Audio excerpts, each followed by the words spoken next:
Hello, and welcome to My Community on Afrocentric Television Channel 15.8. This is a show that revolves around the African community in the diaspora. But you know, we always take pride in being Estonians. This is Houston, Kola reporting to you. But anyway, today we want to talk about youth empowerment. You know, that's bringing out the best from our youth, both in diaspora and in Africa. But we're focusing on Nigeria for now. Maybe, just maybe, this program can extend to the rest of Africa. But for now, it is in Nigeria and it is in existence. And we would love for you to have an understanding of how this thing works. And if you have your contribution before or by the end of this show, we will leave an information where you can reach out to the host and the founder of this great organization that can help empower our youths and also develop their skill sets. To talk about this is Mr. Tayo Oloshunde. He is the co-founder of MindGap and also an author of Youthnomics. Youthnomics, I believe you know what economics is. It's like the definition of our economy. But this time, it's the definition of what makes up our youth. I believe that's what it is. But I will let y'all listen to the man himself to explain to us what this is about. Welcome, Mr. Tayo. Thank you so much for having me.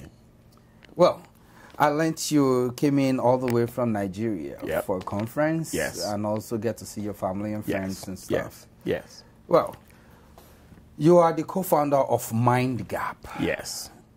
Let's talk about MindGap first, because I'm still coming back to Youthnomics. Okay, so MindGap.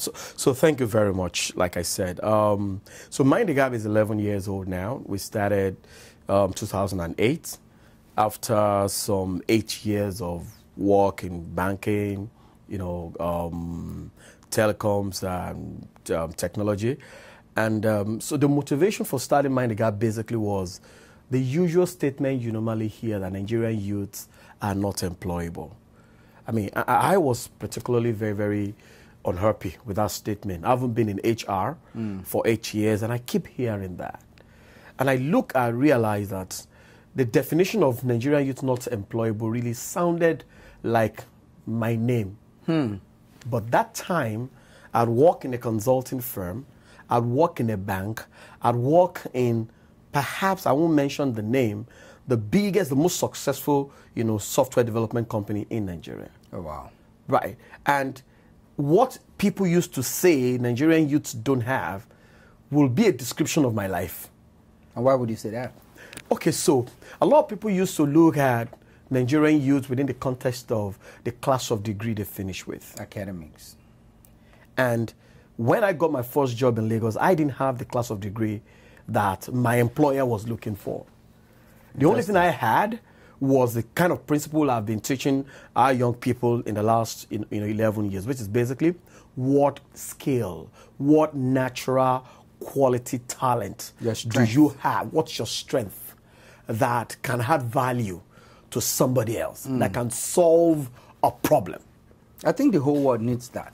Yes. Not just the Nigerian thing, you know. So and for me, it was like, if these have helped me, I think I need to help a whole lot of other people to explore it. So how did you get that job? I'm interested in that. Okay, so I was living in Ibadan, southwest Nigeria. So I went for a birthday. So I was just gisting at the birthday about what I wanted to do. So I said I want to be an HR person because, look, I have developed myself to want to be a people person. I've always been a people person, naturally. So I was talking at this birthday party. I want to be HR. I want to organize people to solve problems. My definition of HR. So this young man listened to me. My very good friend is in UK now. He eavesdropped on our conversation. So when he got back to Lagos to his employment, there was a vacancy. And it was like, I overheard a guy talking about what he loves to do, which is what I say to people. If you can't tell me what you can do, if you don't get a job, it's normal. It's okay. It's just like a doctor. Even doctor, no matter what the diagnosis says, if they will still ask you those questions. Are you feeling pain here? Exactly. What do you feel about yourself? Exactly. You know, before they can. That's the pure Exactly. diagnosis. So you ask some young people what kind of job you want, any job. That's failure already. So he heard me talk about what I could do. I have passion for HR. So he told his boss, I met a guy. And I can never forget that day, Tuesday, January 17, 2001. He gave me a call. It wasn't the day of GSM. Somebody told me, hey, they need you in Lagos. And I came to Lagos with a briefcase and a bag, and I got this first from Ibadan. So I did this first. They gave me tests, the normal aptitude test in the company. They gave me the first one. I banged it, as in score 0. So the guy was like, I thought you said this guy is smart. So he said, no. This is our way. We test him again. They gave me a lower test. I scored 0. Now, look at it. I have violated 2 of their rules. I mean, that's in that organization. Number 1, they don't employ anybody that has anything less than a 2-1. I didn't have a 2-1. They don't employ anybody that didn't go to a federal government college. They have their reasons in that organization. But they want to give me a waiver to say, okay, let's test him because someone recommended him. Right. And they gave me a test. I failed the first test, failed the second test. The lady was tired. I mean, so it was like, this is typical unemployable guy. I'm done. This guy is not employable. But my friend said, you need this guy. Okay, so the lady said, let's talk. So they sat down with me and have a chat for about 5 minutes about what have I been doing. The normal question anybody will ask you in an interview, can I know you? And I told him what I've been privileged to do. You sold yourself, basically. I sold myself in 5 minutes. And she asked me, where were you working before? I said, I've never worked before. I started my own company. It's not registered. It's called Cutting Edge Academy, which I started, interestingly, with Wale in Bodija, In Ibadan then. In Ibadan then. Cutting Edge Academy. Who is the founder? Me. Who taught you? I taught myself. It wasn't even the days of internet where you could actually do your own education.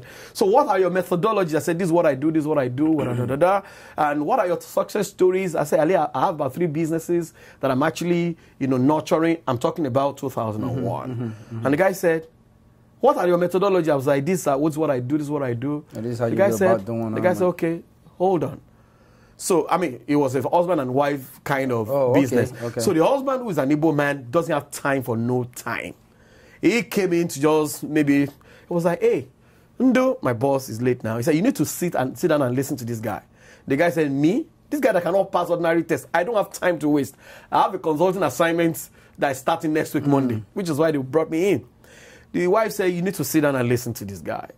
You know when somebody sit down at the edge of a chair, as in, can you finish and let me get go? out of here? Yeah. So he got talking and he kept asking me, okay, who is your boss? Who taught you this? And he'll sit, now he gets comfy. He got inside. Now he's going to last an hour. He got in, and we kept talking. And he doesn't know how to waste time. He just called the leader of that consulting assignment. He said, hey, Ade, I've gotten the person that's going to be your PA for that project. Top level kind of a guy. The guy said, but you told me this guy couldn't pass. He said, no, this is the guy you need. And that's how I got that job. So, there's this thing that says your attitude. Yes. Not your aptitude. Determines your altitude. It's everything. Because if everything was based on academics, you probably won't be able to get that job. I won't get that job. Or even get that exposure that the job had offered you in the professional world. I won't get it. Right? I won't get it. Because 9 months after, it's the first time in the history of that company I got confirmed. Not even up to 1 year. Wow. Before I was 1 year, I got an invitation from Total. I got an invitation from Airtel. People that came into that organization to come and do consulting services. Then we got engaging. And we're like, this guy is so good. What you taught us, they came for training. Can you come and implement it in my company? What they call head hunting. So for me, and when I saw that, I said, maybe I need to tell, a whole lot more of young people to realize that it's not about the certificate. If some information I was privileged to have on YouTube. Yes. About some youth in the eastern part of Nigeria and some others in the northern part of Nigeria. So those in the eastern part, they were building planes. Yes. They only went to high school. Yes. What we call secondary school in Nigeria. Yes. They didn't even finish secondary school. But they built planes. Yes. Now, the next level, those boys in the northern part of Nigeria, I think this Adetiba lady, they sent her a video and she was like, you guys did this at 16, 15, 17, 18 years. And they have like a green screen, everything, and they did what they did exactly in Matrix. Yes. They did it with the Nigerian part. And their things, their graphics was so genuine. And she was like, no, we have to do something. So she posted it on her social media handle, and bam, companies like Sterling Bank gave them some money. People started donating money, and people chipped in. And that is how these boys are getting equipment. They will be getting equipment to get started, to have an edge in life. Yes. It is not always academics. It's not. I think that's a solid foundation to have. It's not. It's not. It's not. And I think that in 2013, when the World Bank Development Report on Jobs, I think that particular report actually shifted the old dynamics. For those that are interested in that space, they say, you know what, we're sorry. We're sorry for that earlier report that Nigerian youth are not employable, because our definition of work was Shell, bank, all those places. But in that report, they said we realized that out of about 3.5 billion people on the earth who are contributing to global economy, less than 50% of that are formal education. America's economy, the strength is based on SMEs. You understand? And they realize that what you call the no-collar job, no-collar, as in, you know, you have white collar, blue collar. The no-collar job is the strength of the economy. Because those are the people that will manufacture Gary. You won't see someone in suits to go manufacture Gary, for heaven's sake. You understand? And everybody consumes some sort of cassava some way. The yams, that we eat, all of those things. They're farmers, right? And now, if you look at the dynamics is changing. Yes. Everybody, even bankers are quitting their jobs. Even people working in oil and gas industry are quitting their jobs. They start in farms. Yes. They have a pond. Yes. They have all of these things. Yes. So these are part of the things. Mind gap. Yes, that's what we do. And I like the name, mind gap. That is the vacuum. Mind the gap, that's it. Mind the gap. I mean, if you go to the UK, when you go to the train station, you hear, mind the gap. Mind the gap. And we know now after 11 years, that all we need to do to transform your community is to mind gaps. The vacuum. Feel it. Feel it. Every single thing you identify as a problem. So as an entrepreneur myself, one of the things I like to do is nothing goes to waste during the process. Let's say, for instance, I'm extracting gas from a flange, from a flare pit. Once I extract the gas, a lot of times the NGLs, what we call the natural gas liquid, they re-inject it back into the well. No. In my case, once we capture it, we process it, we extract what we want exactly. Instead of re-injecting it, we monetize those NGLs. And we sell them to places like Italy, where they buy them, in Sicily, where they buy these things and use it for other things. As opposed to me just re-injecting it back to the world. I mean, it doesn't change anything. It's just using, nothing goes to waste. Nothing goes to waste. In automobile, if a car gets in an accident, you can't fix it. Okay. Let's take out all the usable parts that was not damaged. We take out all the usable parts that weren't damaged. We sell those aftermarket or used parts and whatnot. Then another thing we do, instead of scrapping those metals, we reuse them. We sell them to scrap metal companies that now melt these things together and you reuse it for something. You recycle nothing. In my process, nothing should go to waste. You have to monetize everything. And that's what I think you're doing with the youth now in Nigeria. You're also the author of Youthnomics. Yes. Define that for us, please. Okay, so, you know, after 10 years of actually working through these processes, it was obvious that there are a couple of principles that are working. What is that principle? We have a basic model in Mind the Gap that is called problem to project, project to passion, passion to profit. And as a result of that, we realized that the unique skill that the young people have is really an economy on its own. Their problem, what you call problem, is an economy on its own. So young people have these basic needs. They have a need for education. They have a need for health. They have a need for empowerment, for jobs. They have, if you look at all those top 5 needs of the young person. So when they don't have that, somebody goes, things are really bad, government is not doing its bit. But we said, no, guys. Look at what a young man like Otto Orondam, one of our products. Back to school. Yeah, one of our and the guy said, can we young people organize ourselves together and begin to provide, education for people, for kids in Makoko, instead of waiting for government?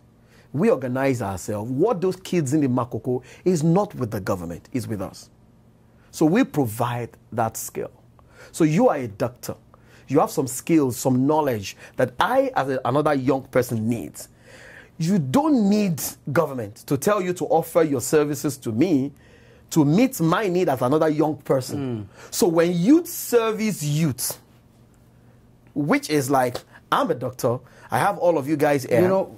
First you have to be a youth that have a passion for something. Yes. Secondly, you have to be the giving type, right? Awesome. But one of the things that I noticed about us youth, because I categorize myself as one, because I mean, if 55 years old in Nigeria is saying they're youth, I mean, I think I'm a youth. Saying we don't want to establish something that we will go to work every day to think about how we're going to make it grow. That's why they say, that's why you see a typical guy that is working in a bank. Instead of him to start like a poultry farm or a pond, where they don't want to go into process. And that is one of the major problems we're facing as youth also. I agree with you. They don't want to go into process. They just want to go into something finished. Yes. And they can just be extracting from there. That's why you see a lot of them, the little money they have, they want to do real estate. Yes. Because real estate, tenants is there. Exactly. But then the tenants sometimes give them headache. Exactly. And then they want tenants out. Exactly. They can process. But if they can do something, get out of the norm. So that way, your side hustle, your side gig, once it starts, the revenue from that, once it starts overcoming or, becoming more than what your normal salary is here in your basic job, I think it's time to flip, to leave a basic job and focus more on that side also, on how you can expand. Exactly. We run a program called Enterprise Incubation Program in our hub. Enterprise Incubation Program. And what we try to do basically for a whole lot of professionals is, just like what you say, you actually eat it on there. It's called side hustle. Basically is, look, what skills? Because like I was sharing with a couple of friends the other day, if you have worked for 5 years, or 6 or 7, and you don't have 3 things that we consider as very important for your career, you have not worked. You have only been laboring. Those 3 things in any successful career have to be reputation capital. Do you have, if I mention your name, caller, what comes to mind? Oh, that guy is good with engineering. Your name becomes synonymous to the value you bring. If you work 3, 4, 5 years, you don't have that, you've just wasted your life. Secondly, is social capital. Because a lot of people just want to be so selfish, they think about I, me, myself, without realizing that my first job, I got it through social capital because somebody heard me and took it somewhere else. Every single thing you're going to need, your people skill, is going to matter. So it does matter where you are, how you react, how you react, your interaction. What you say. Yes. Social media, that's somewhere where youth also fail as well, and I will mention this. Social media is an opportunity for them to blow. When I say blow, to expand, to be known for something. Yes. However, they want to become slave mama and slave kings and demons and angels like they qualify themselves to be. That's a platform given unto them to, if you want to be, let's say, a blogger, find something to talk about. If you want to be a review person, that is the first thing you said here. Yes. Now, how do you do that? These are things you can understand the flow, the process of a particular product or service. You identify it. You can criticize it. If you understand how people buy into that kind of product or service, that is another strength you have. In fact, what you just said that is very, I love the topic of this of this program, My Community.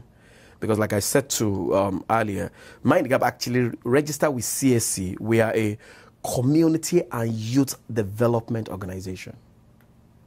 And why I said that, I want to link that one to technology, what you just said. Is, I have it here, that I'm still going to link it to technology. Oh, dear. Because... I have my stuff here. Look, in the last 3 years, I don't want to also mention the name of brands here. We've been privileged to work with this particular brand, and it has given us tremendous opportunity to help a lot of young people.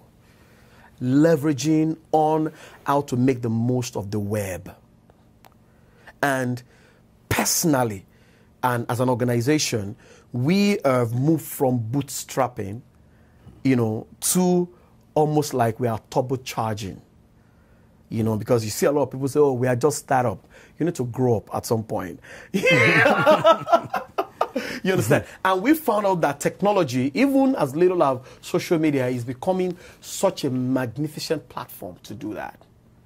And in fact, our focus towards raising this 1 million, and we are by October 1st this year, Digital Nigeria, in Nigeria, we're going to be actually showcasing our first 1,000. And wow. we're the first 1,000, then by next year, it's going to be like a geometric progression. By 2030, which we want to have 1 million young people who are what we call active economic agents. Active. They are innovating, they are digitizing, they are amplifying solutions to needs in their community. So I'm guessing that's a mission statement you just made. It's not even, it's what we're already, it's our mission. It's not a statement. It's our call to action. It's what we're doing. So that's what that's what we are doing. Achieve. Yes, that's our goal. 1 million. So yes. What does AYEA mean? IA, it means active youth economic agents. So the active ones. Active ones. Active youth. Active ones. Economic agents. And that is what our country Those are going to be the agents. They're actively working. And that are youth, driving their young people. And they're not going to be the one necessarily working in the bank or working in oil and gas. They are the ones, some of them sit even on social media. But what they do on social media is the live wire of thousands of businesses. Yes. I read about one. I forgot the name of the company now, but they were just these young guys. They what they do is they have their laptops. Yes. Like Olamide would say YBNL, young boy, no laptop or something like that. But this one they have laptops. And they were like about a few of them, boys and girls, right? Boys and girls, not men and women. Exactly. Boys and girls. Yes. So what they do is they help you develop a business plan. Yes. And all you have to tell them what your mission is, what your vision is, what method you want to use to achieve it and everything. And they do a lot of research.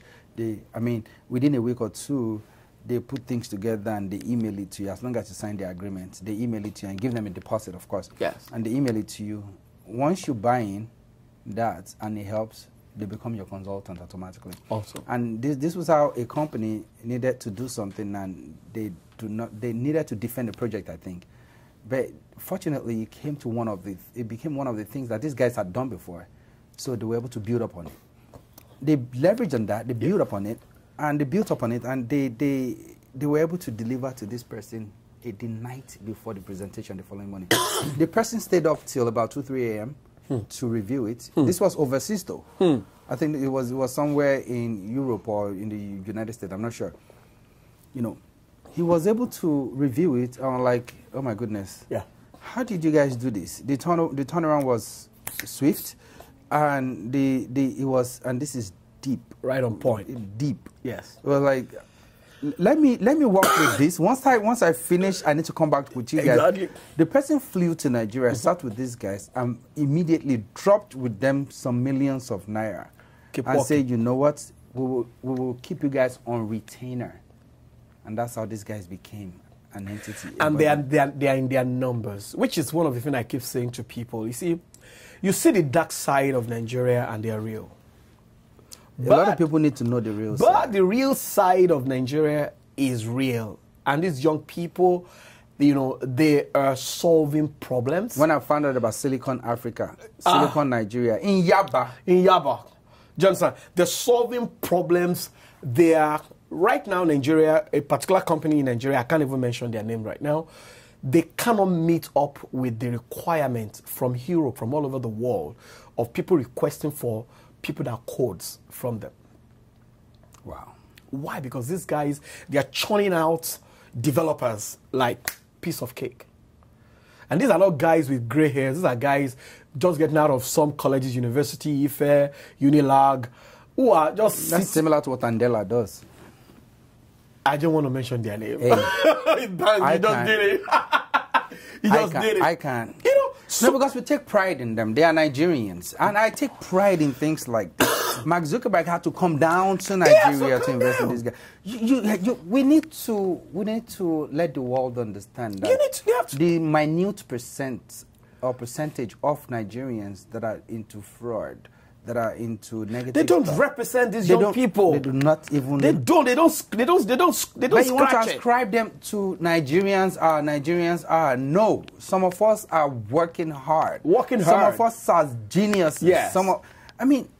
Anyway, don't let us deviate. You know, you had 3 points you wanted to make. One is social something, and the first one was you were talking about. Okay, so the first one is your reputation capital as a career person. Social capital. The second one is social capital. The third one is your net worth. Your net worth, and I think that's why we have a lot of broke people who think they are rich. You know what Donny Dutch said? Yes. On CNBC, I think, MSNBC. Donny Dutch said, your network is your net worth. Yes. And that's it. I've sat down in meetings before. I was telling them the story of how my business started in 2008. I didn't have jack. I started with 0 naira. I started with some money. You understand? Anyway. You understand? And because it was the business grew organically, which is what, like you said, a lot of people don't know how to go organic businesses. Because organic business is like, I see a problem I want to solve in my community. And I started from, we have a simple model in my book called Personal Income, Friends and Family, Corporate Partnership, Return on Investment. It's in chapter 10 thereabout. We call it, financing your greatness. Your business must go through that model if you want it to be organic. Whether it is a Mark Zuckerberg, all of them go through that.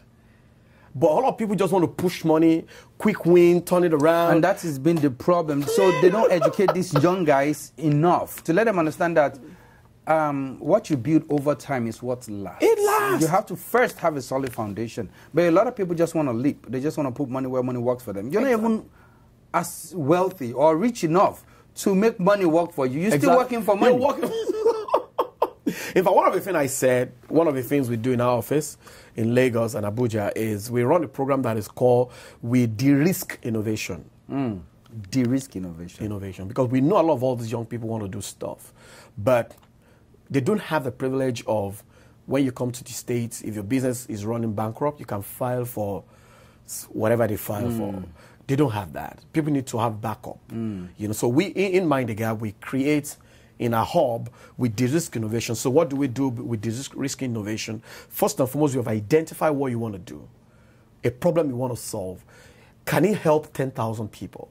Can it connect with the Sustainable Development Goals? Once we can analyze that and you do what we call like a pilot, a rapid prototype, like a project, the next thing is we bring you into Mind the Gap and we sign you up as an intrapreneur. Intrapreneur. So that's an entrepreneur within an enterprise. So you don't work for me, you work for yourself. So we have businesses like Preventive Health, Health. But you have the platform for them. But you have the platform. You have an office to work. You have monthly stipends. You have support. You have internet. You have every single thing you need. So that during the time when you are incubating these businesses, you are not worried about all the basics that life requires. And when I heard, and this is for the Houston audience and US audience, when I heard that Nigerians are some of the most educated in the US, they are some of the well-paid race in the US, but unfortunately, they are not one of the entrepreneurial in the US. I said, somebody needs to do something about that. And we can start something. I'm ready. We can start because I know I love I spoke with the gentleman, Adebola Williams, who Yes. happens, I believe, is your Yes, friend. yes. You know, I like to rub minds with people who like minds. When I was very young, not very, but I was still young. That's at 2008. When I went to Nigeria, I moved back to Nigeria to start a business. I didn't know what it's like. What it's like. I just wanted to do something. I saw a problem, and I just wanted to solve that problem. And I did. To the glory of God, the business is still existing, and you know, it may just not be. I'm just not doing the things that I used to do then, because now it's the digital world, right? So we don't have to go into doing hard copies of stuff anymore. We do things digitally, and then people can make their orders, and easily you can, and I can fulfill it for them, and so that makes it even much more easier. However, I see what we call entrapment. Yes. In the United States. Oh, yes. What they do is they give you a title. They'll make you feel like you're making six figures. Yes. And then you want to live up to that. You want to live in the big homes. You used to make $60,000 a year, and you're very fine in your own little apartment, but because your fellow guy had bought a house, you want to buy one too. I used to think like that. Don't get me wrong. Because your fellow guy is using An Escalade. Escalade, a Range Rover, and you want to use the Range Rover. You don't know the guy that you're looking at may be having sleepless nights. Exactly. May just not be sleeping enough. Because you have to fulfill that obligation to the job, you may not have time for your children. And the jobs, the companies that hired you care less about that. If you lose it today, they will hire somebody else. Somebody else. So a lot of people are trapped in that. They will give them titles, they will give them money. And the moment you start making six figures, you want to live up to that six figures. You want to now drive the best of cars. You want to now live in a bigger home. And you have little or no change in your pocket. So you expand 70 to 90% of your income on, you know, maintaining the livelihood, you know, the lifestyle you've chosen for yourself. And now you have little or minimum savings. So what cuts out for you is you build credit, which is fine. However, can you leverage on that credit that you have built? I once asked a friend, is it possible for you to go out of work, not work with the savings you have right now for 1 whole year, and just figure out that you want to be a consultant as opposed to working for money? Consultant, not consultant within the company, just step out, you have your own entity, your own company, and then you consult for the same company that you're working with, because now they know your strength, they realize it, everybody comes to you for even your superiors, they come to you for stuff. Can you step out and, I can do that, but they are afraid of not making that salary, that ching-ching, that alert coming to their accounts monthly. They are afraid if that does not come in, they have high blood pressure, they are scared they will take their mortgage away. You know that why it is so? Those three things I mentioned are not in place, which is number one, reputation capital. When I left my job, I knew if I needed to get back into employment, I can do that because I've built if somebody is working for 5 years and you are still not in control of your career, you are a slave. You should be able. You're telling a lot of people off this. I'm so sorry to have used that strong word. And I like it though, because we need to tell ourselves the truth. You know, sometimes you should be Nigerians, they make money, but they don't have a lot of businesses. You know, especially the young ones. I respect some organizations amongst the young ones these days. The likes of is it PAYA they call them, like Professional Association on Young Africans. African, yes. They come together, they empower themselves. Yes. But I'm just not sure to what extent, to what level they are doing this. I think maybe after the show we'll get together to talk about how we can start workshops for these people. It's not free. It has to be. So that's how you know these people are serious, that they really want to excel, they want to get on to the next level. Yes. It is far beyond going to work every day. You go to work 9 to 5. You go to the job you hate. Yes. And you complain about it. And you know why it is even very serious for me personally? Because Nigeria cannot afford to have our best of the best just being a slave in a foreign land. We need you guys to have the skill to build something, because we are hoping that you're going to do like Japanese do. You're going to do like the Chinese do. You're going to take this skill, this competency that you acquire here someday and say, I want to go back to Nigeria and replicate what I think ought to be there. and undo it. We are hoping, we are looking forward to it. We were grateful for the foreign direct investment. We are grateful for the money you are sending in for us to eat. You know, guess what? That money is going back to this place because people used to buy mobile phones. I know, Samsung will take it, Apple will take it. So we appreciate that, but we need you because we know there's a lot of burden back home. So Nigeria itself, though, yes, as a country, is not taking advantage of the human capital we have in that country. Yep. It's a consumer's country. Yes. We have plus or minus 200 million people. Yes. Right? If from infants to yes, the youth to yes, the middle class yes, to the upper class. Yes. There's a demographic for every business. Yes. You can penetrate into any. Yes. And you can start something. People always think, like you idly expressed earlier, education is a foundation, a good one, a very good one. Yes. At least, even if you don't have the real skill set yes, that is needed, you can, if you have education, you can still relate. Your mind can still be open. They can't just push you aside, yes, right?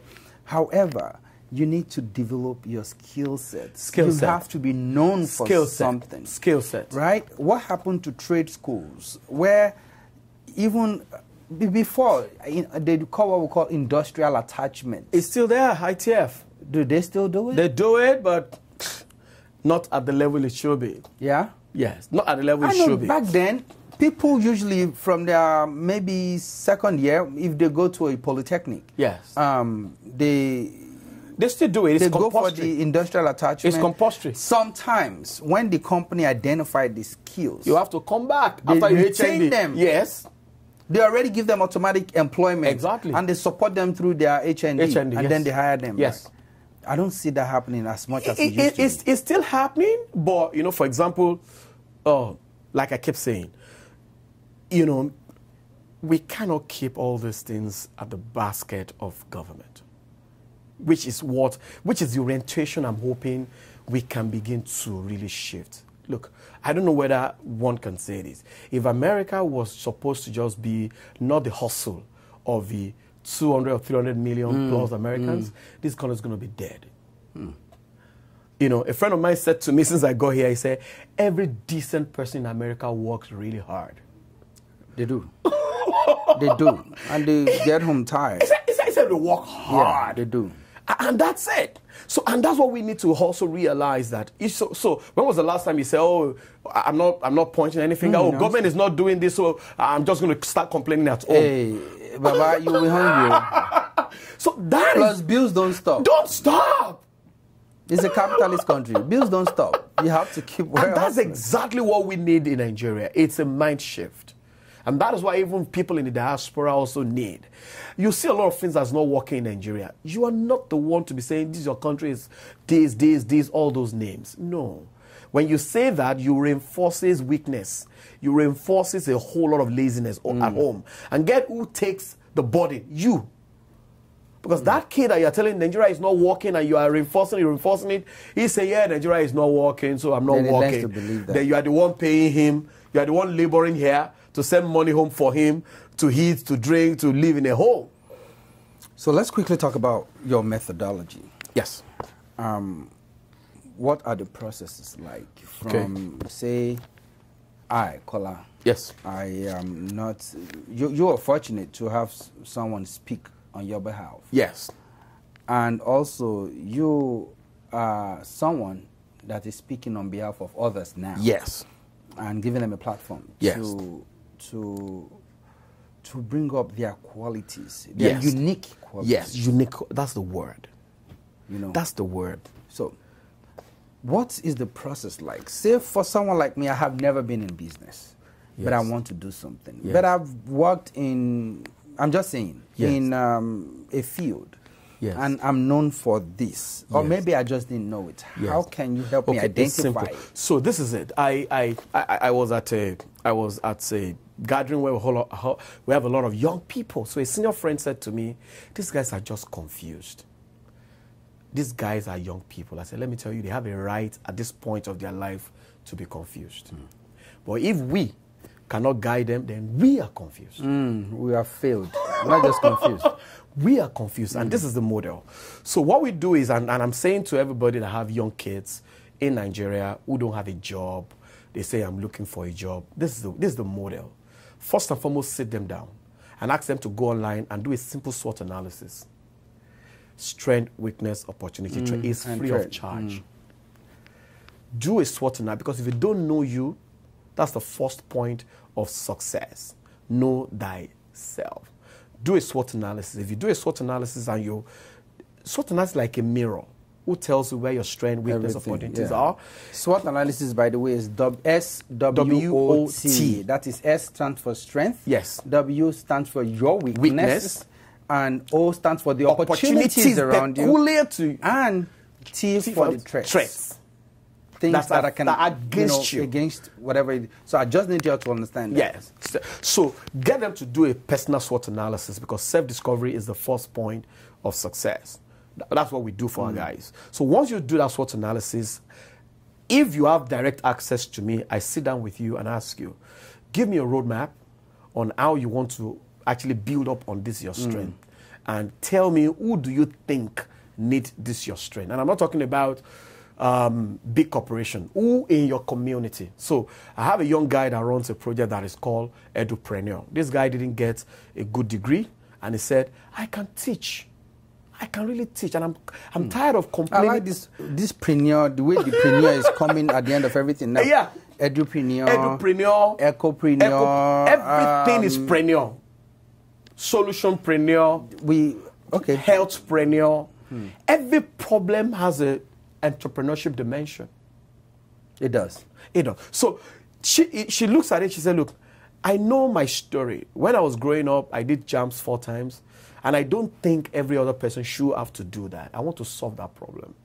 Because I knew my mistakes. And she started a project called Edupreneur.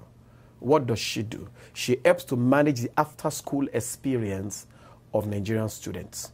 So when you come back... When you say after-school? So like when you come back at 2 p.m. That's what we call lesson back in our days. Lesson back in our days. So what happened from 2 p.m. to the next morning is the real education we need to focus on.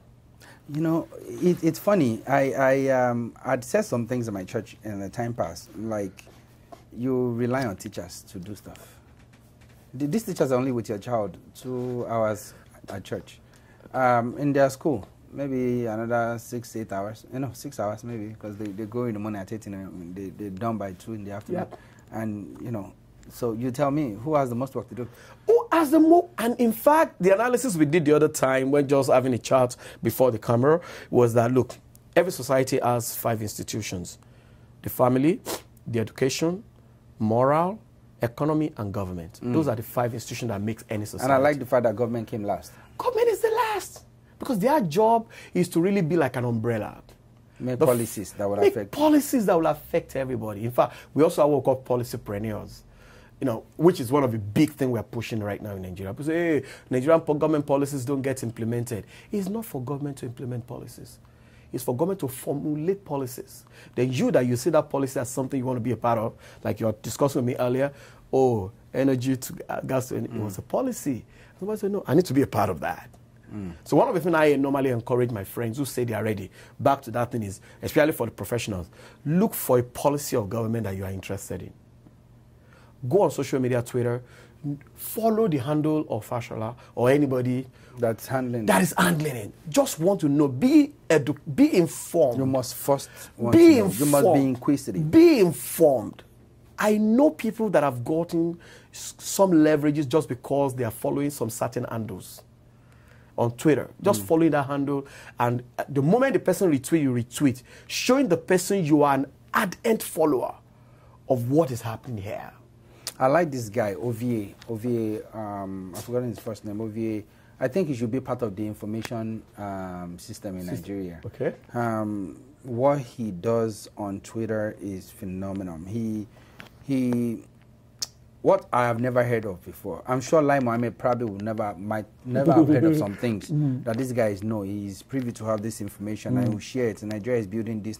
Every positive image of Nigeria, every positive development in Nigeria, this guy is pushing it out. Yes. Yes. In fact, there is, I mean, those are positive usage yes. of social media. Yeah, in fact, let me tell you, the social media has more benefits. In fact, I'm writing my second book called Youth Entrepreneurship Made Easy. Okay. It's crazy. And because I've seen it happen, how people leverage, because every entrepreneur, every business wants to do 5 things. Develop innovative product and service for your customers. They want to actually, they want to reduce their processes, automate their processes so that the cost of doing business is lower. They want to do target marketing, so that you are getting the right people that need your products. They want to actually maximize profit or impact, whether you're an NGO. They want to be able to expand without necessarily having brick and mortars. I mean, Uber doesn't have a car. Exactly.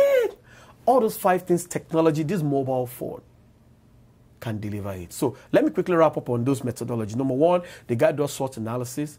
Once you understand these are my weaknesses, my strength, don't worry about your weakness. Everybody's got weaknesses. Don't worry about your class of degree. Just look at your strength. Okay, I'm a talkative. Look, stay there. I normally give the example of a young lady called tatafo.com. She's talk, and that's why now she's a doctor. Hey, PhD. PhD. And now she's doing Elijah. You understand? So look at what you can do that can add value to people. Some people can just know how to talk, just to listen. They don't know how to talk, but they can say, "Oh, really? Oh, sorry." So don't. What happened? Those are counselors. They don't know it. Just being able to listen to people right now is a big thing. I mean, we have a platform in our office called telecoaching. It's a new business we are actually. So we listen to young people that just want to talk. Just because some of them don't have anybody to talk to. They just want to talk. They just want to talk to somebody. Once they express it, you'll be surprised the quality of information. Their heart get lifted. Because their parents are not there. Their brother that's sending them all the money from the US does not understand them. He's just telling them, I've sent you money. What are you not doing? But this guy talks to us. Somebody just, oh, really? You did that? Wow. So what happened?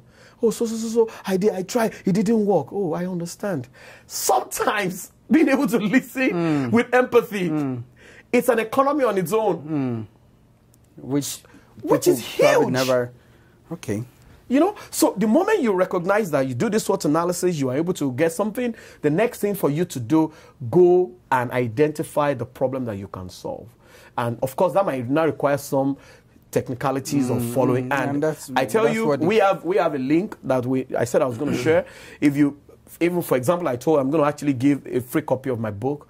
If you go to Google Play Store, you download a free copy of Youthnomics. At least for the next 3 months, we're doing that.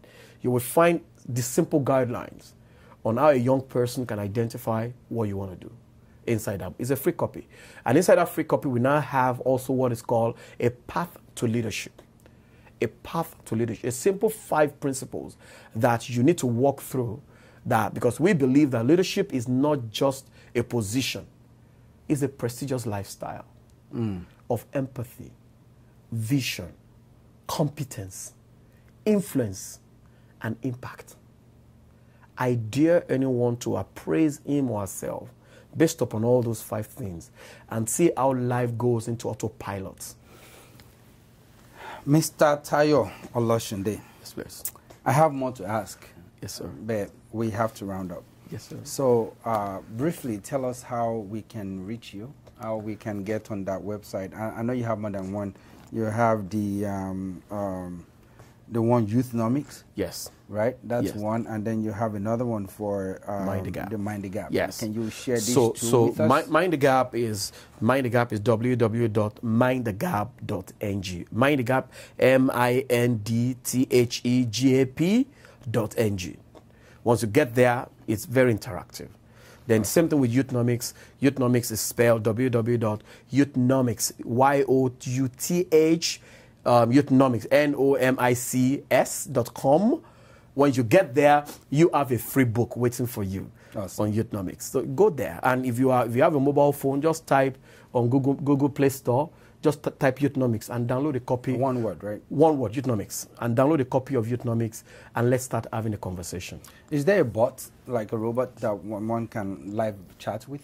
on your life? We are tech people. Hey, I just have to ask. You know, that is compulsory. You'll be surprised that you're probably appealing to the youth. Yes. Adults that Yes. have missed it. Yes. Wants to regain their strength. I remember when I had the opportunity of sharing the same platform with the Vice President of Nigeria, and I said to him, sir, that the young people they are more committed, you understand, to their online community than to their government and their parents. Yes. So if you want to reach them, you better go online. Yes. And that is why the man is very good with it. And that's it. We are ready. We are always there. Just if you chat with me right now, if you even type Mind the Gap Incubation Hub, if you chat it, you're going to actually have my hotline. Mind the Gap Incubation Hub on Youthnomics. Chat me up live, and we have about 6 other young ladies and guys who are waiting on the telecoaching platform to actually speak and chat to you. Well, thank you so much. It's a privilege. Very privilege. And I think after the show, we need to sit down together, strategize how we are ready. We are ready to make this work. Our youth here and back home, and find a way to see if we can extend it to Africa and possibly global. Awesome. Well, thank you so much. You've heard it all. Do not forget to go on to Youthnomics.com and Youthnomics.com and mindthegap.ng. Those 2 platforms, you have a wealth of information waiting for you there. And send it to your folks at home. Please do share it. He's not selfish with it. For the next 3 months, he's giving you a free copy of the Youthnomics books, right? So please don't forget to follow us on YouTube to get more about Mr. Oloshunde, right? And of course, follow us. Subscribe to our YouTube channel for more of this kind of information that we're bringing to you from Afrocentric Television. Our YouTube channel is Afrocentric Television, which is Afrocentric is with a K at the end.